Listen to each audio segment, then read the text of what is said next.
The fourth law of correspondence. As within, so without. As above, so below. నీ లోపల నీ inner వరల్డ్లో అంటే నీ మనసులో నీ ఫీలింగ్స్ ఎలా ఉంటే అలాగే నీ అవుటర్ వరల్డ్ కనిపిస్తుంది.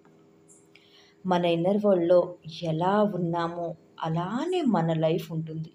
మన థాట్స్, ఎమోషన్స్, మన బిలీవ్స్ ఇవన్నీ మన ఇంటర్నల్ వరల్డ్లో ఉంటాయి.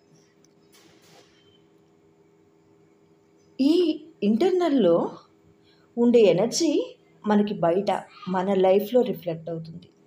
మన లోపల ఎలాంటి ఎనర్జీని మనం మెయింటైన్ చేస్తూ ఉంటామో అవుటర్ వరల్డ్లో మన లైఫ్లో అవే రిఫ్లెక్ట్ అవుతూ ఉంటాయి. ఫర్ ఎగ్జాంపుల్, మీరు కామ్గా హ్యాపీగా ఉన్నారు, మీ చుట్టూ ఉన్న పరిస్థితులు కూడా చాలా ప్రశాంతంగా ఉంటాయి. మీ లైఫ్ చాలా ప్రశాంతంగా హ్యాపీగా గడిచిపోతుంది. కానీ మీరు టెన్షన్స్లో ఉన్నారు, భయంతో ఉన్నారు. మీ లైఫ్లో మీరు ఎన్నో డిస్టర్బెన్స్ చూస్తారు. ఆర్గ్యుమెంట్స్ జరుగుతూ ఉంటాయి మీ చుట్టూ. అసలు మీకు తెలియకుండానే గొడవలు అవుతూ ఉంటాయి. ఫ్యామిలీ ప్రాబ్లమ్స్, మనీ ఇష్యూస్ ఇలాంటివన్నీ కూడా మీ లైఫ్లో మీరు చూస్తూ ఉంటారు. So outer world is just a mirror of your inner world. ఒక్కసారి ఈ విధంగా చెక్ చేసుకోండి. మిమ్మల్ని అందరూ నెగ్లెక్ట్ చేస్తూ ఉన్నారు, డిస్రెస్పెక్ట్గా చూస్తున్నారు, అంటే మిమ్మల్ని గౌరవించట్లేదు అని మీకు అనిపించింది అనుకోండి. Are you respecting your self?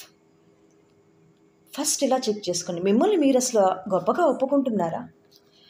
మీ వాల్యూని మీరు పెంచుకుంటున్నారా? మిమ్మల్ని మీరు గౌరవించుకుంటున్నారా లేదా అని చెక్ చేసుకోండి. అప్పుడు మీ చుట్టూ ఉన్న ప్రపంచంలో మీకు రెస్పెక్ట్ ఉండదు.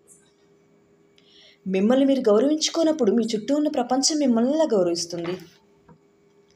నెక్స్ట్ వన్, ఎంత కష్టపడుతున్నానో అయినా సరే నాకు సరిపడినంత డబ్బు రావడం లేదు, ఇంకా నేను నా అవసరాలకి అప్పు చేయాల్సి వస్తుంది అని మీరు పదే పదే ఆలోచిస్తున్నారనుకో, ఆర్ ఫీలింగ్ అబండెంట్ ఇన్సైడ్. లోపల స్కేర్సిటీ ఉంటే బయట కూడా అదే లైఫ్ని అంటే మనీ ప్రాబ్లమ్స్ని ఫేస్ చేస్తూ ఉంటారు మీరు.